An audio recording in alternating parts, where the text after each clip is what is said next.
Good morning, everyone. Welcome to everyone today. I'm streaming from Ananda Buddhist Center, this Sunday morning talk. Welcome and well zooming. Of course, here we have a very strong live audience here at Ananda Buddhist Center, part of the weekend teaching. And so we're going to do a teaching on the theme based on the text we're using here, but understanding sentient beings. Do we understand sentient beings? But before we do the talk, first we will do the prayers that we will screen share. These prayers are not just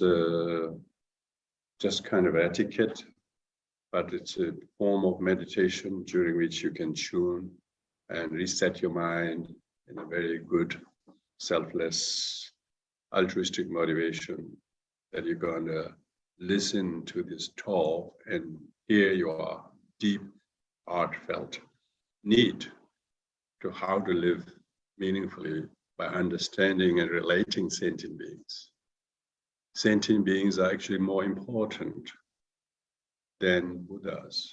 Even Buddha's teachings are to teach, to deal and help and be kind with sentient beings. Often we are avoiding, ignoring, resenting, being mean and judgmental to sentient beings. This is not a sign that we understand sentient beings. We are misunderstanding sentient beings. So this theme of talk, understanding sentient beings, is very important. We just started this is only the third session. It will continue for a couple of months. So join your hands at the heart and prayerful mind and say the words, the Buddha, the enlightened one, the Dharma, his precious, priceless teaching, the Sangha, the unbroken lineage through which this teaching has kept alive and supported. We rejoice, be grateful to them, and we renew our belief in the teachings, and we renew our commitment to practice kindness and compassion, joyfulness when we practice these two regularly. We really have good reason to be joyful for not staying angry, but loving them, being generous instead of being mean, being patient instead of retaliatory. We have reason to rejoice. So joyfulness comes from our practices of good. And there are still things we will not reconcile, even if we try our best. Some sentient beings are in a very difficult spin, and with them we have to treat with great caution and equanimity, not fight or flee, but freedom from ill will. Stay in equanimity. These prayers are very reminder of that. So put your feelings from the marrows of the bone in doing this meditation while we do these prayers. Oh, yeah.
Thank you, everyone, for everybody to join from various parts, wherever you are, but still stay connected with good friends and doing good things on regularly is important discipline.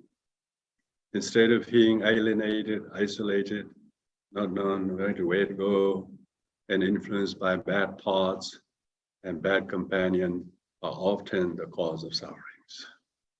So that's why we thought of consolidating our activities by using these devices and modern technology so that each of the centers who are hosting, wherever their time and situations are shared, and so that you do not feel don't have a center to go to, or there's no teacher there, or you shouldn't feel like that.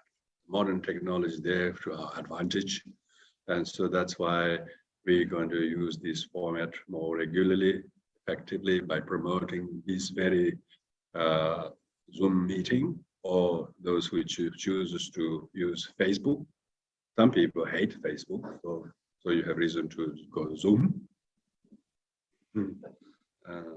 So if you choose to have YouTube, YouTube is Dharmakaya. It's always there. YouTube is universally yours. And everybody is you, it's yours. You don't have your just personal Facebook. You don't have to have a Zoom link. It's all there.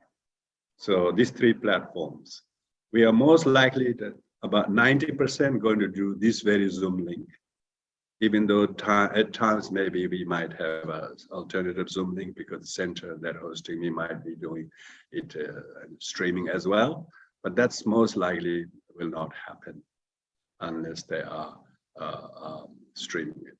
But most likely we will use this very, very Zoom link on Sundays, and you should promote it to your friends, because people are living in various places, if only if they can make the right positive contact with a fellow Dharma practitioner group. You don't have to go even to your center in a locally. You don't have to drive 10 minutes off the road. You can just stay at home and make a discipline that Sunday mornings are no excuse.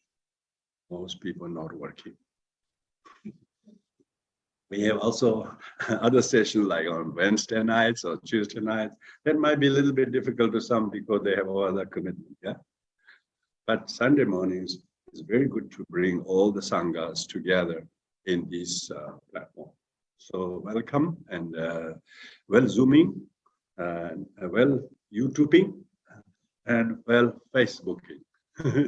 I'm sure nobody does all three at once. But you have no idea how many people have been appreciating these transmissions. So all the technical people helping make it as possible, make all this possible. So thank you very much. So theme of this today's talk is understanding sentient beings. Often our perception of other sentient beings are none other than our projection of them. And when we think they are them, what we project unconsciously, we don't understand them. We misread them as they are when they are only our opinions, when they're on our prejudicial views, and so on. So we have a lot of problems because we don't understand. We misunderstand most of the time.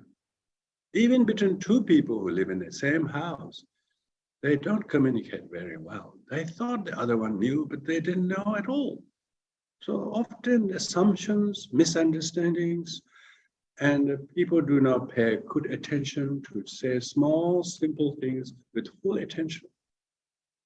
And therefore, we are often unable to be very attentive to communicate verbally or physically what we need to say.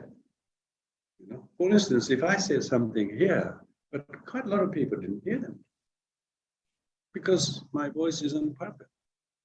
No is your hearing, and no is your attention. So often there's a lot of misunderstanding, even between two people. So therefore, to think that they understood what we were saying, or we thought we said the thing, but they didn't get it. We thought they were going to do it, but we didn't make sure that that was the understanding. We assume all the time, and we misunderstand each other, and then we just believe they knew what we wanted. You know? No. We believe they loved us, but they never said they really loved us. They just needed us for whatever reasons. But doesn't mean they have capacity to love us unconditionally, because most people don't. They only attach to each other. So in this context, we look at the text here before us. So you're going to use this format today. I'm going to give a little bit of teaching, and then I'll use the gong and let you meditate. Because of course you might already be listening and thinking, but it's good to reflect on that and try to digest that and try to percolate that in your mind and in relation to how we have been or should be relating to each other. So the first topic is the commitment to practice giving, generosity to our sentient beings. So this is according to the text, because we would need to train in the Bodhisattva's practices, therefore Bodhisattva's precepts is to practice generosity. In everyday life, you are practicing giving, but often is our giving understood, giving given by us with the right intention, the right manner, right object, with the right skillful means, or did what we give had the wrong intention, wrong manner, wrong time, and wrong objectives. So these are the understanding. Does he really want it, or we want him to have it? Often we want to give because we want you to have it. I want you to have it so that I feel good. Often giving is pushed. So that they feel indebted to us because we gave that, and often the giving is completely tainted by such a reward-seeking important mind. So giving is often, there are 32 pitfalls of giving, pure givings, and we won't list them today. But these impure givings are often to do with motivation, often to do with the wrong object you're giving, often to do with inappropriate object to whom you're giving, and ill-timed, and also. So that means we have to give, but we have to give with how being tainted by those things, but giving with understanding what is actual need of the other, that their problems, poverty, or lack of this is alleviated, and to the delight of you as a giver, but not someone who needed to be complimented, not to be rewarded, needed to be remembered, needed to be sent a receipt, all that sort of thing. In some situation, it will require you to send a receipt because of situation, but otherwise, the actual giver's point of view, they must give unconditionally for the benefit of the recipient, and thinking the recipient is more of a cause for them to give than themselves being the cause to give.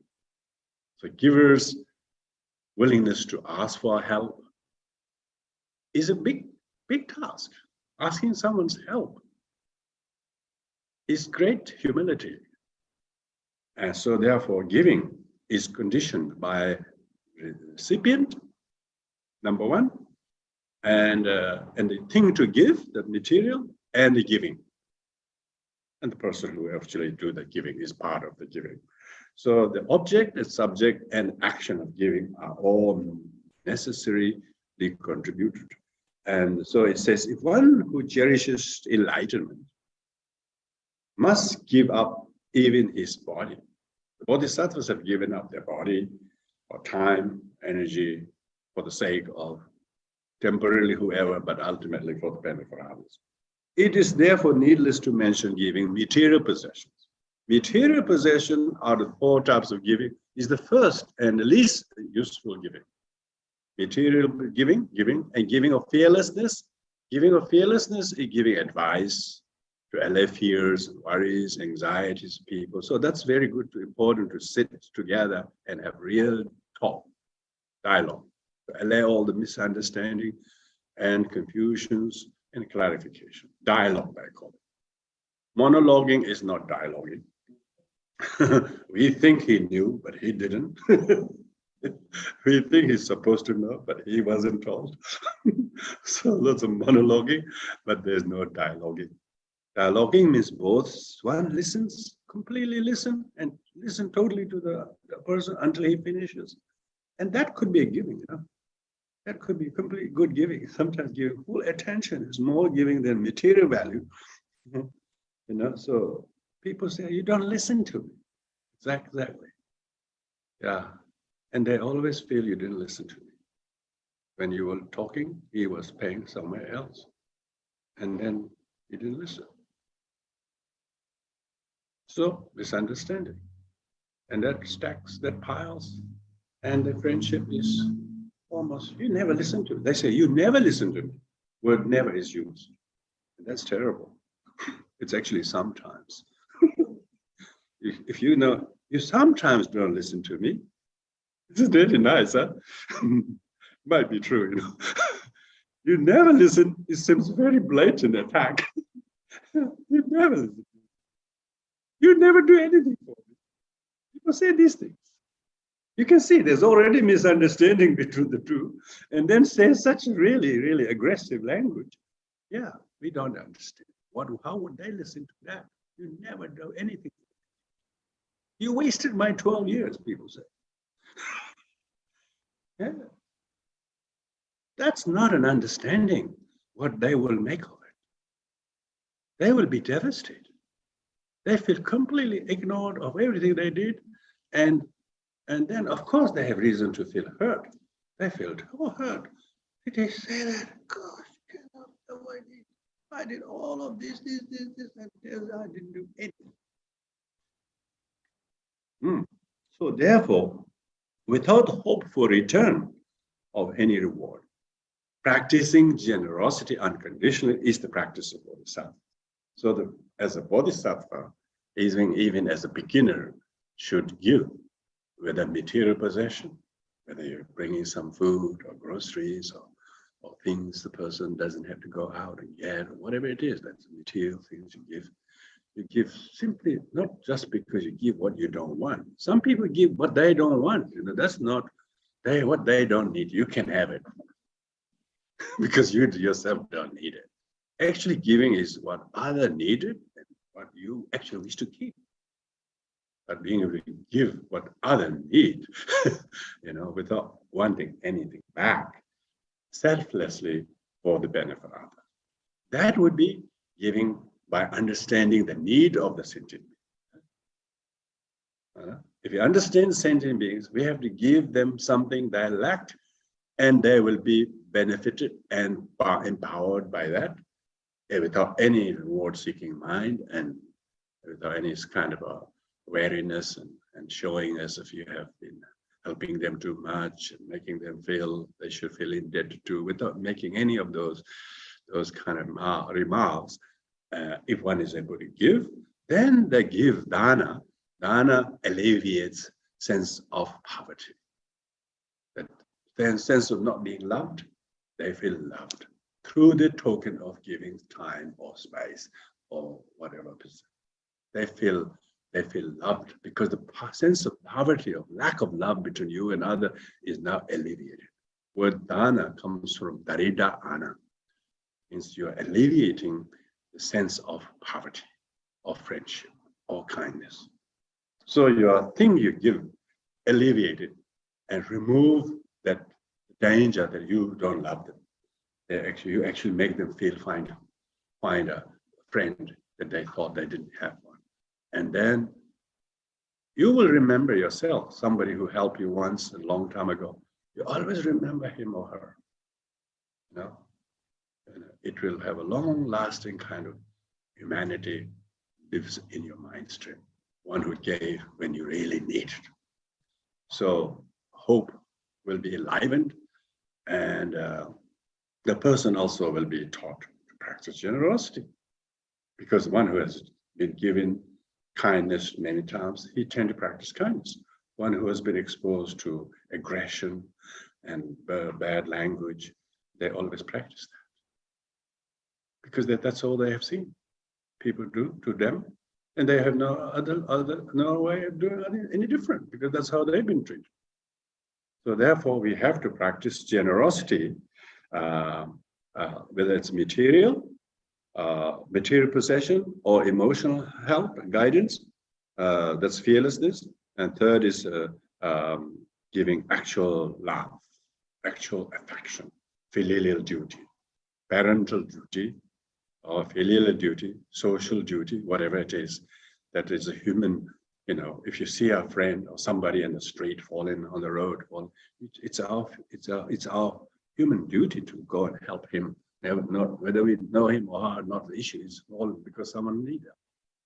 So that kind of giving your time. Maybe you're running out of time. You're meant to be somewhere 10 minutes, but try to stop that and help the person. Instead, giving something out of your own comfort zone and giving simply to relieve the suffering of others, and without any intention to seeking reward for yourself, is the practice of bodhisattva. So in relation to the practicing, they usually say that you should practice these 4 types of giving, either or all of them. 4 types of giving: material, fearlessness, love, and Dharma. Dharma is highest of the 4 giving. You should try to give at least 6 times a day as a bodhisattva. It might be you offer a seat to somebody. It might be you open the door. It might be you just show a very kind gesture.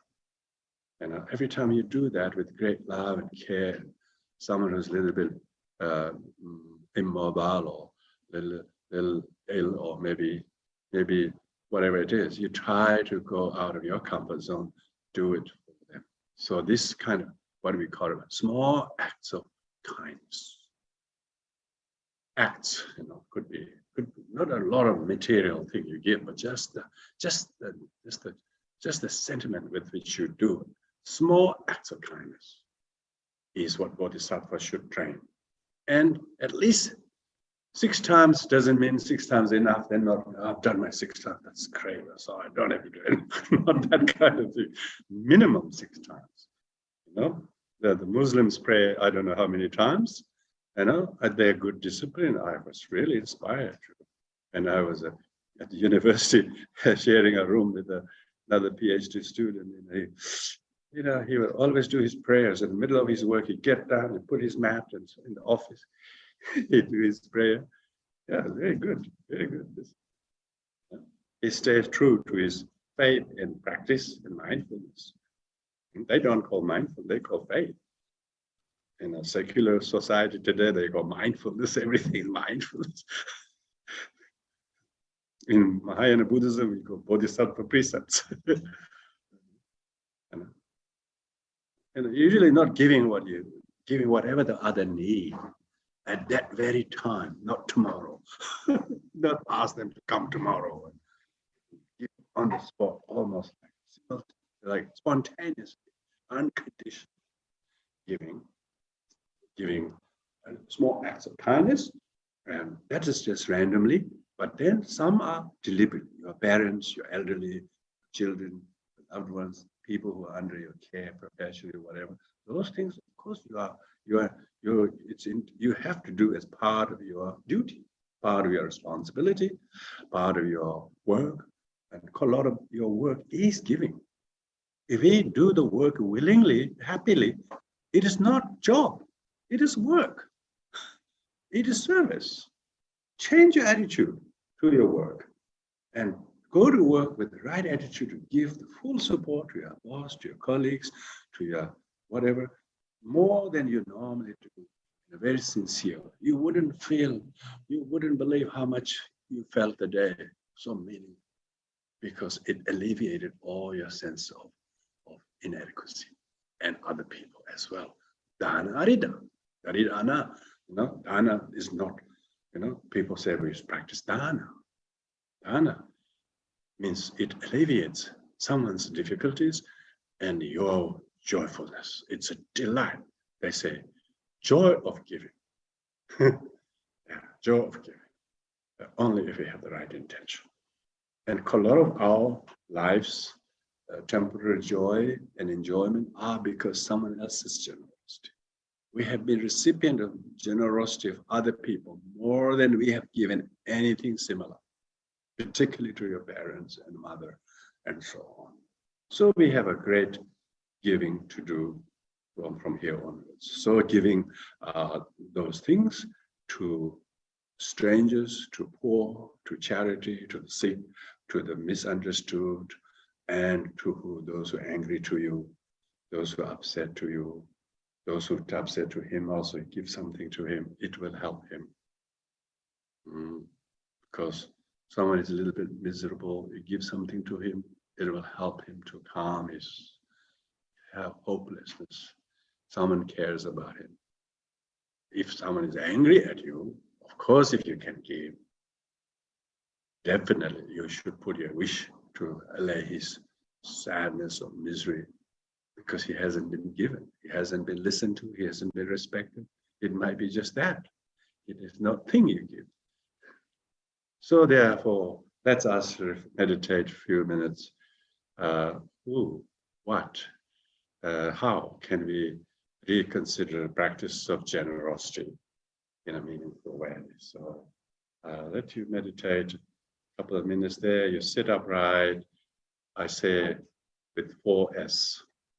Stillness of your posture, sit upright, and sincerity of the motivation, and serenity of your attention, not distracted, but try to think what generosity is and how best you can practice, and to whom, and how we may take up a promise, make a little promise to practice kindness to people, and so on in our life situation. So, and then the fourth one is simplicity. Just stay very simple. Sit still, sincere, serene attention. Focus your attention. What is generosity? How can I better my life by practicing that thoughtfully, mindfully?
So if one's mind is very clear and attempting to make it even more clearer, how best we can understand others' need, and then give whatever is just right timing, and whatever you give is so unconditionally dispensed with lots of love and goodwill, then even the gift is small, it actually benefits them. Some people give a lot, but it doesn't benefit the recipient, but the recipient feel really, they feel they have taken something the other didn't really want to give. Others feel that you have something, but it was so helpful that they feel, they have immortally feel indebted to.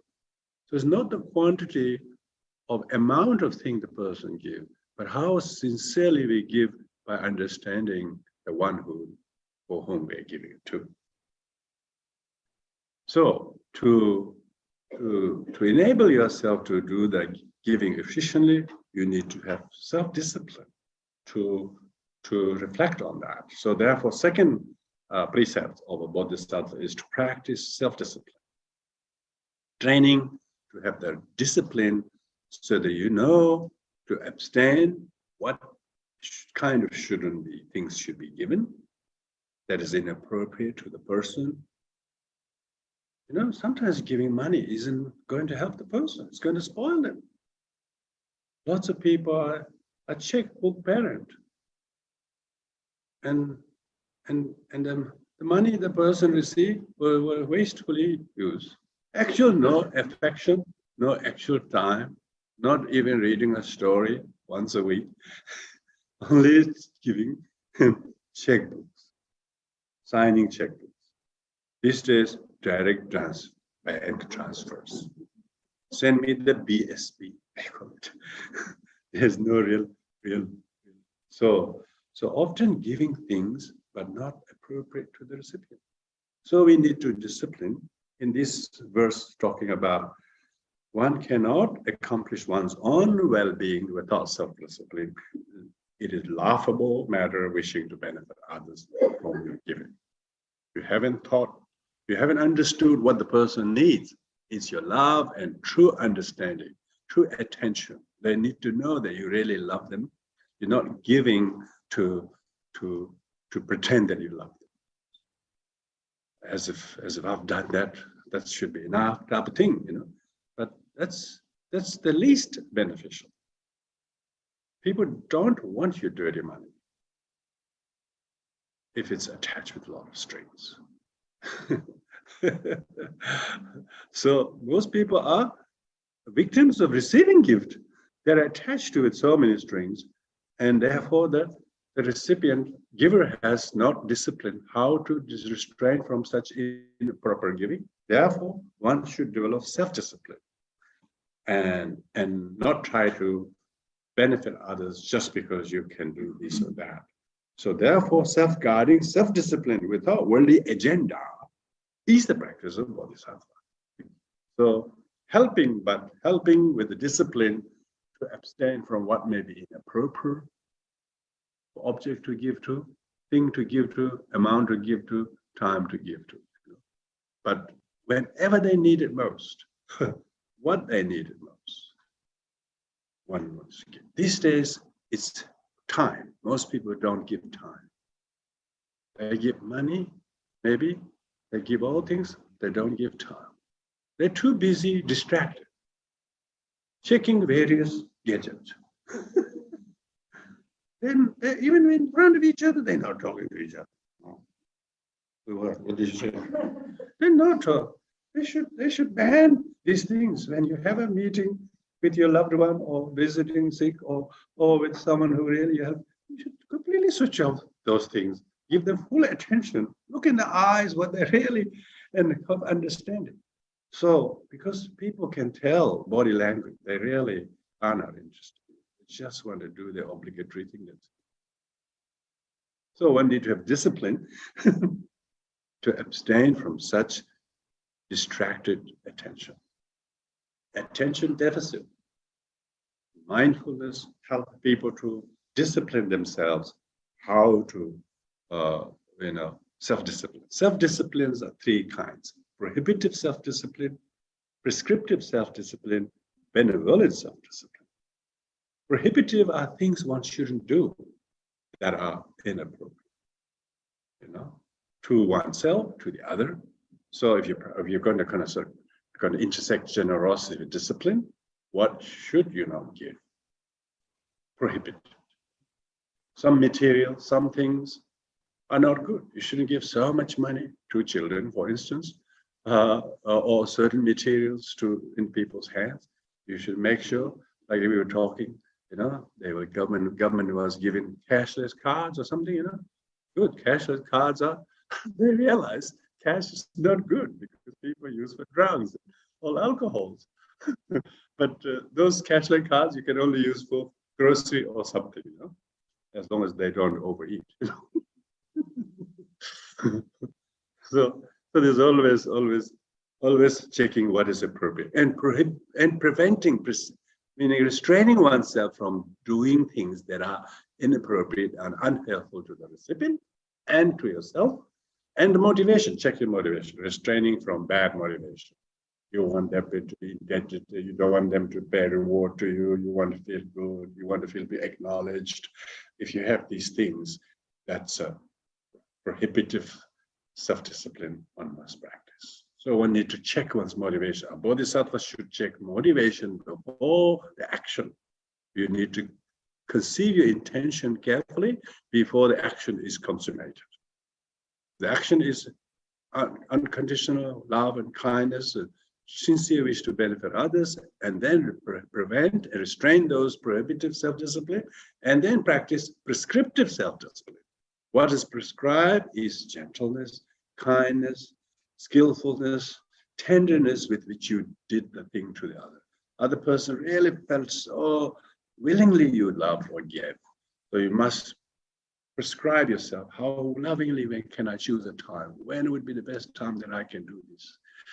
And being able to prescribe yourself a timeliness and the thing you give is very appropriate, not too much, not too little, not to the extent of spoiling them, not to the extent of inadequate. That kind of prescriptive self-discipline and benevolence. Benevolent is you do that to him or her as a finite object, but you wish that you could do more than this to everyone else. And you believe there are a lot more people who are doing thousandfold more than this. My small drop of good action is just a small drop in the ocean of pool of many people's good generosity. So don't highlight your goodness. Make it benevolent. So if your drop of gift falls in the ocean of pool of everybody's goodness, it will never dry. So dedicate that may this provide hope and kindness. So therefore it's called benevolent generosity. Benevolent discipline is you try to not only help your only mother, but also say, may all mothers be looked after by the children like this. There are many wonderful children than me who look after their mother. I'm now starting to repair kindness by small acts like this every week. Sometimes it might be a nice phone call. It may not be more than that. But even that, do that and conclude that with this benevolent intention. And then rejoicingly promise to practice like this, not just with this mother, but other mother sentient beings. There are lots of mother sentient beings who needs to be, everybody is our mothers. Just we have not to remember when, from where. Sometimes you can see a friend, I say, I've seen you, but I can't remember where you're from. Like that, But you don't say that to everybody. I say, you're my mother, but I know which life from. You should think like that. Pretty sure I can't remember. Thank you very much, Mom. Very good. Things like that.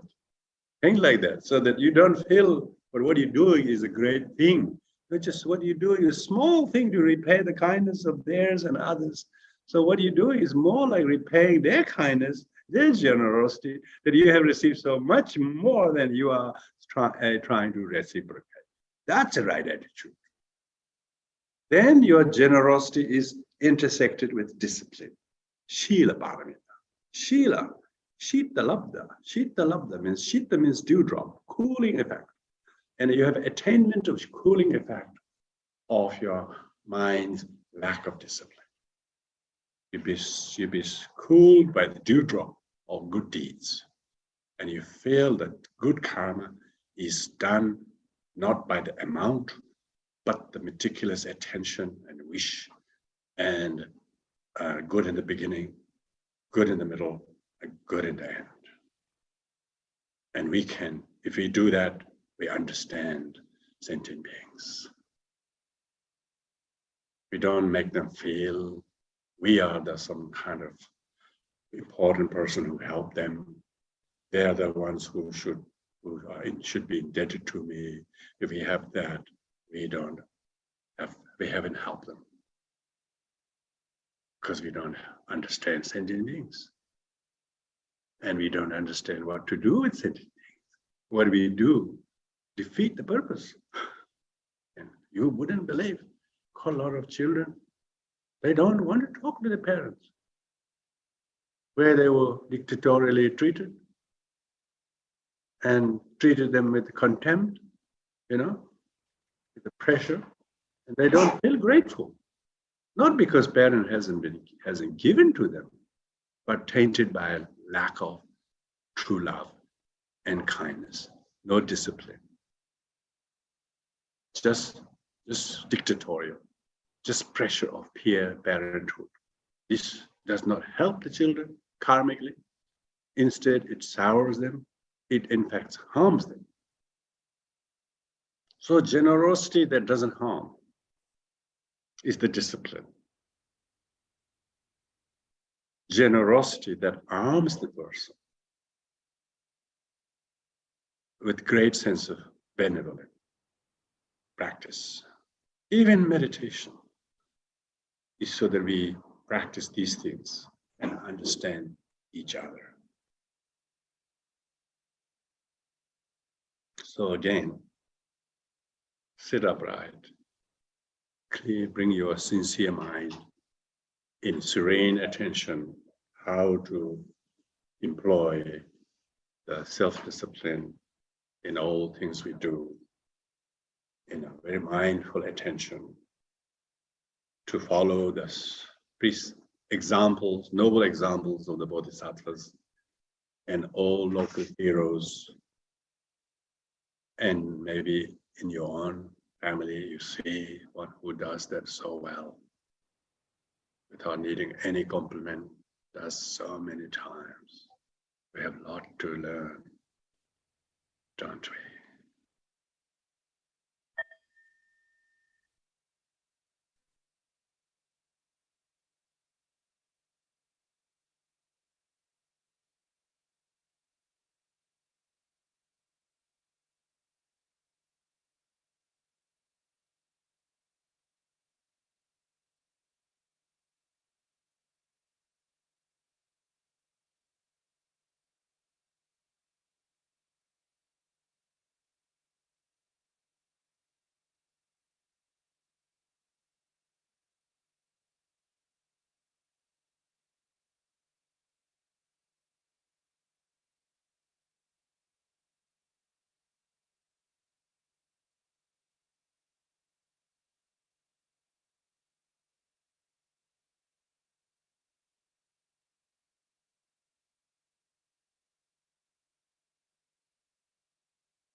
in one's gentle attempt to do good and avoid opposite and be of beneficial outcome through our generous and very gracious way of doing things with sentient beings. Knowing sentient beings are very needy. They're always looking for someone who will be kind, generous, and caring and giving to them. They never seem to get enough of that from most of the time because so many are depleted of their attention to be practicing this. They are so skilled in education and skills and their life skills, but they're never skilled to how to deal emotionally, deal with sentient beings. So that's why Dharma practice, generally, particularly Bodhisattva's teachings of how to be attentive with your intention. Bodhisattvas need to be more conversant with his own checking intention, not what does to outside to impress others, even in generous, even discipline. But he need to have a really resilient intention with which he go and offer his small acts of kindness with a good degree of discipline. But to practice this way with good discipline, you need patience. So hence the third precept of the Bodhisattva is to practice patience. Practice patience means be peaceful. Patience is not a thing. Patience is what you do. Patience is not some pleasant thing to do on the spot. It's it's bearing hardships. The English word forbearance, probably better than the word patience. Sanskrit word is shanti. The word forbearance is made out of for and bear. You're bearing the hardships for a greater purpose than the temporal situations are meant to. So you have to be very insightful why you're forbearing this, so that this present hardship has a purpose for which you are forbearing. So therefore, one needs to practice peace. Word shanti means avoiding or dispelling your agitation and anger.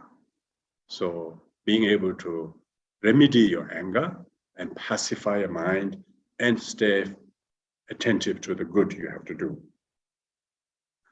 To bodhisattvas who seek a wealth of virtue, bodhisattva wanted to practice virtuous things, not just generosity, discipline. They need also virtue of patience. I think there's no great virtue than patience in the whole world. Shantideva said,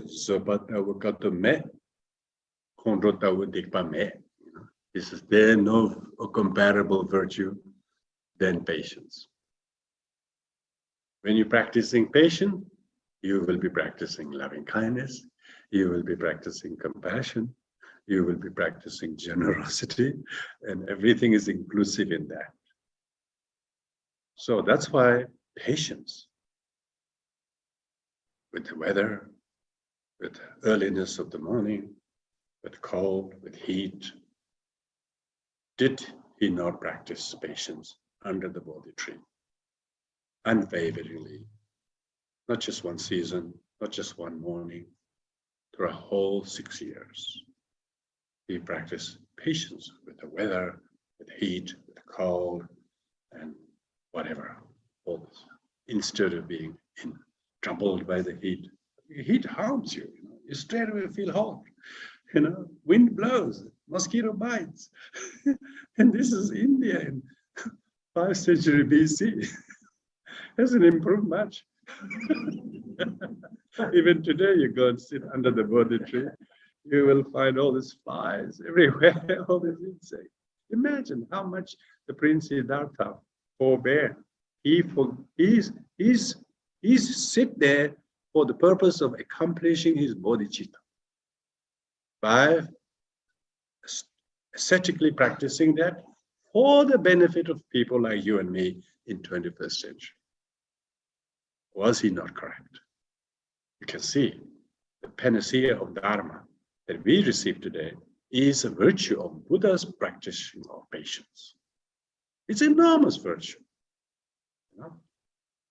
This is not some trying to be the world #1 in climbing Mount Everest, things like that. There was no interest in that.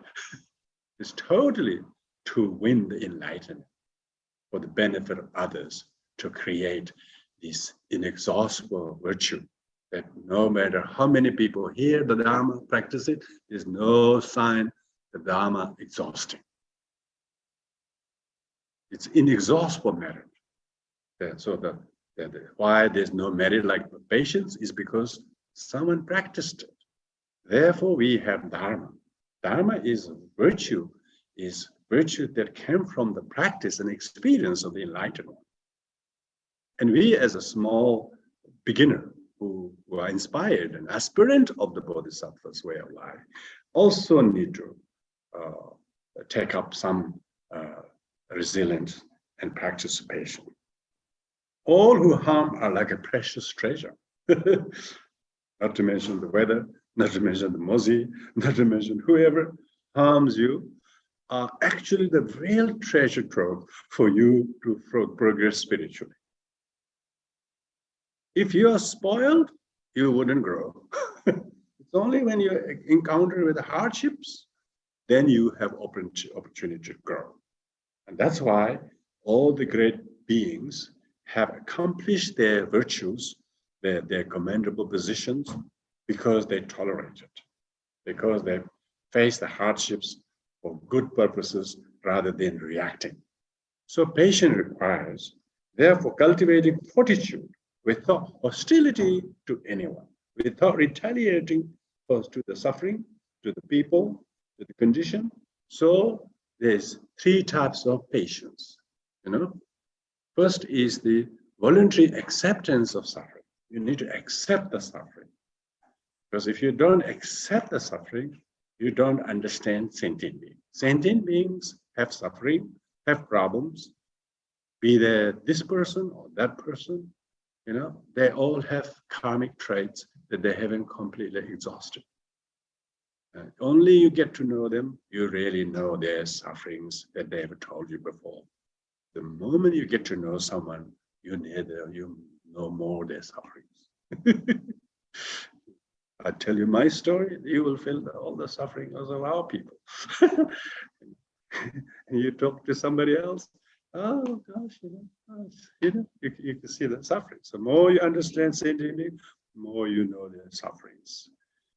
And you need to accept every sentient being have their share of sufferings and problems, karma and affliction. And therefore, without retaliating to the suffering, to the sentient being, we need to voluntarily accept the suffering as the nature of existence. That's the first. So if you accept it, it is shanti. Because if you accept, there is peace. If you reject, there is fighting. If you're angry, you're tossing and turning, you're going inside the house, going out, smoking, drinking, angry like that. It's not peaceful. You can see the movement is completely troubled. Banging the door, throwing things, drinking things, and not really sitting down quietly and accept that and let it change. If as soon as you accept the suffering doesn't repeat itself. If you reject it, it comes back. So this is the wisdom. You have to have wisdom. So you have to restrain, prohibit yourself from retaliation, prescribe yourself to practice peace, patience, and make it benevolent. By virtue of this patience, practice of patience, all the retaliation, act, verb, tit for tat, abusing with abuse, insult with insult, raising voice with raising voice, I practice the past. May all of such misdeeds of me and others be alleviated by this. So with that, if you accept the suffering with patience, then it becomes self-discipline. then it becomes generosity. Of course, it becomes patience. And also the second type of patience is, second is not the kind of alternative. Second means gradually. You first accept. Third is, second one is where you disregard that as a big, disregard it. This is nothing. Not being dismissive, but this is just a beginning of, this is in comparison to what other people have to do every day. what has to do they do, like Buddhas and Bodhisattvas, practitioners, all the amazing mothers of 7 kids, or 3 kids, or 1 kid can do it. 1 kid is enough, mother. And no man has understood what's that workload of being mother is. So in comparison to all the mothers, what they do for the young, they bring up, what might be a little bit of patience is not. So almost try to regard that as not too much. It's okay, that's fine. You just accept it, and you increase your fortitude. You say your fortitude, cultivating fortitude. Yeah, without hostility, without resenting, without thinking, oh, I don't want to do it, but I have to do it because it's a virtue. No, you have to say, this is the excellent opportunity for me to grow and become very strong.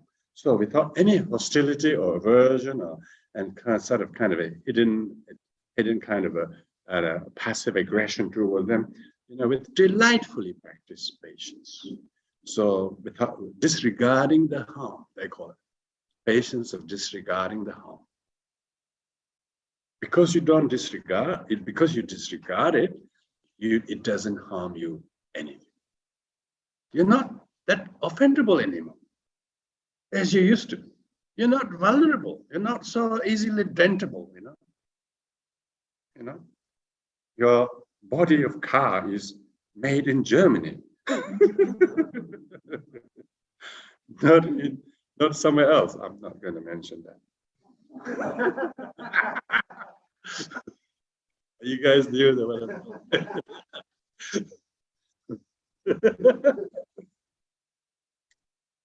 Yeah, some places they're good at making very easy ones.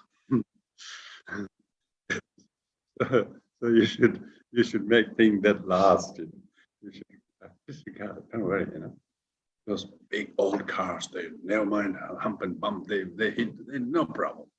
Some of them just little touch. So we should be fortitude with the fortitude. Made to last. Made to last. Made to last. You have to practice patience that lasts, not just the beginning of the morning, all day, all evening, bringing your right intention, generosity, discipline, and then 3 types of patience. The third one is that meditating on the nature of the sufferings. Nature of suffering is impermanent. It is interdependent creature. It doesn't exist itself. It does not last long. No suffering lasts by itself unless you keep rejecting it. If you reject it, the suffering keeps generating, but otherwise suffering doesn't persist. Suffering is impermanent. Nature of suffering is impermanent. And so, well, you haven't got much suffering to complain about because suffering went past you. So the nature of meditating on the nature of the suffering, nature of the harm that caused you, you wouldn't even see they're causing you any suffering. They're causing you to practice patience. So for the foolish, suffering is a hardship. For the wise, suffering is a gift. As I said, it's not a crisis, it's a blessing. For the bodhisattvas, they're looking for people to harm them.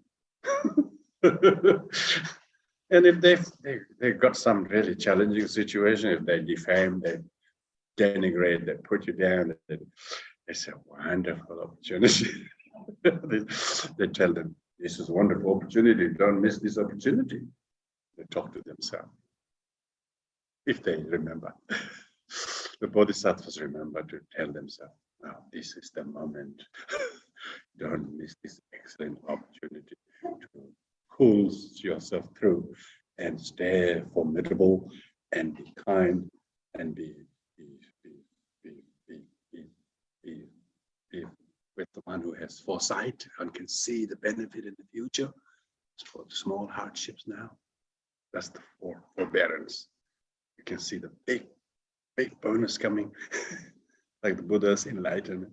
And for small effort of suffering, you have to endure.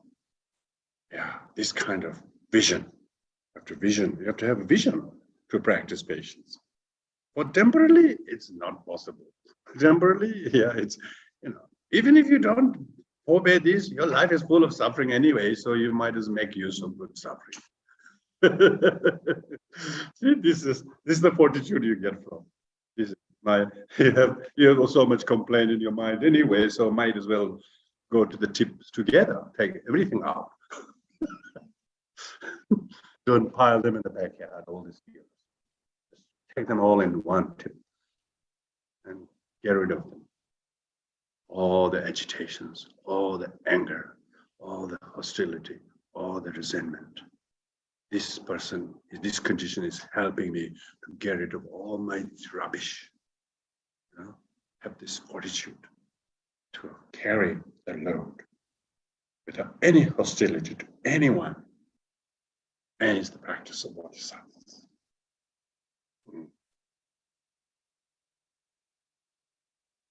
So if you have some resentment to others, anger to your past, and sadness what people did, all these things are cause of depression, anxiety, and terrible cause of your high blood pressure or even heart attack.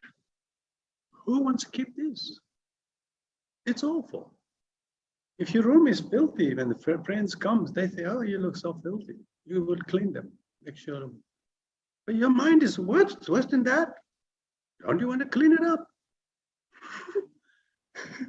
So, with that in mind, one needs to learn to delete those thoughts. Highlight all those thoughts. Did you know how to delete the photos? I didn't know how to delete those photos until someone showed me. Press a little bit longer, and then they all get highlighted. Like that, you should highlight all the bad thoughts, and then tick them all, and just press the delete button, and meditate. From today onwards, I will not talk about him or that anymore like that with a vengeance. Please bless me.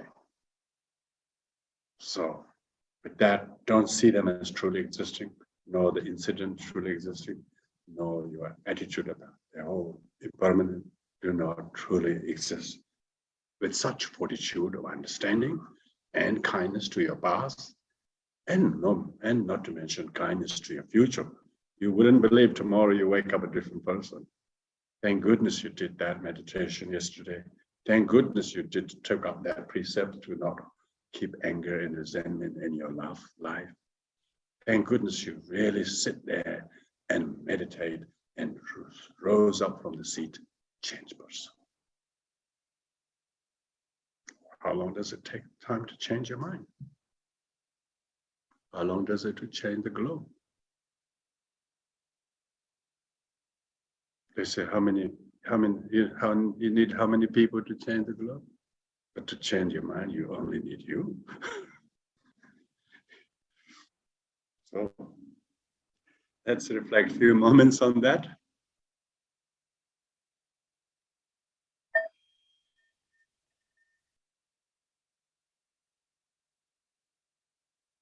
Sit still with sincere motivation, with the serene attention. Make it simple. Talk to your heart. Listen to it as best as you can, and make few precise resolutions here and now, with the goodness of all the Sangha, Dharma, and the Buddha, and inspiration.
So understanding sentient beings requires first to understand the first person by the first person.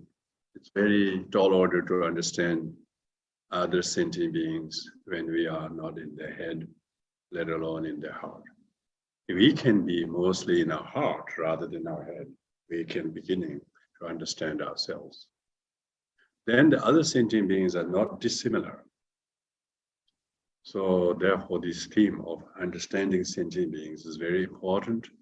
Even Buddha said that rather you be kind to fellow sentient beings than make tons of material offering to me.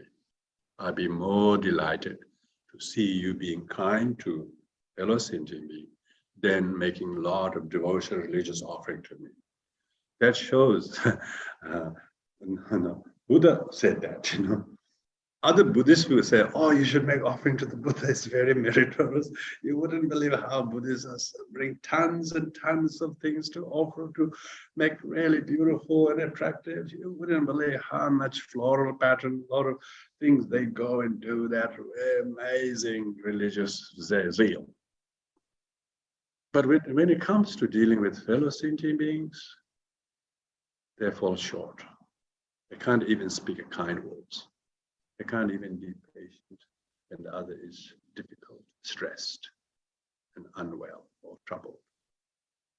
And Buddhists could not be delighted by this discrepancy. So religiously doing all this thing, outwardly, spiritually doing nothing to fellow humans. So I think His Holiness Dalai Lama has been very, very vocal in recent years, knowing that Dharma has such a great appeal and response by people, how people should practicalize the Dharma in everyday life and make it useful everyday life rather than future lives, rather than, to please the Buddhas and please the deities or propitiate the deities and all that sort of thing. Of course, in certain Buddhist culture, that may bear precedent over it because they don't really know Buddhism. They're only practicing culturalism. While we value the culture, we really need to know what the real culture is for. And we need to heal our wounds, hurts, and pains. And if you find yourself healing, then you will learn how to heal the other sentient beings. You can't heal other people. You can't forgive other people unless you have forgiven yourself. So therefore, being able to practice medicine, Dharma, medicine of mind, in prayer, in study, in meditation, is the practice of bodhisattvas. And so this will conclude here, everyone. Thank you for your attention. We'll do the dedication of merits.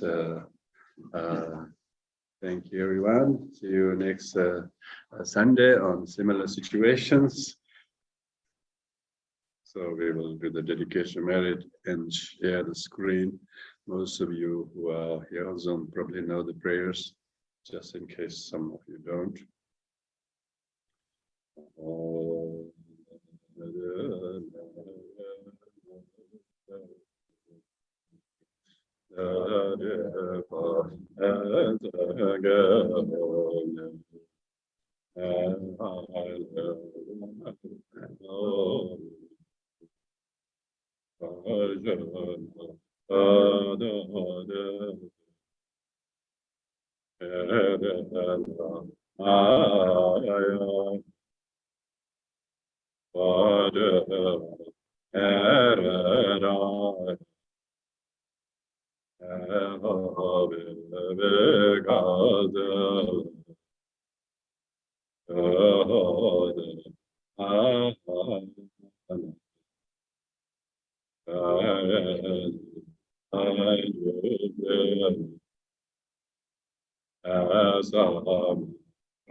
Thank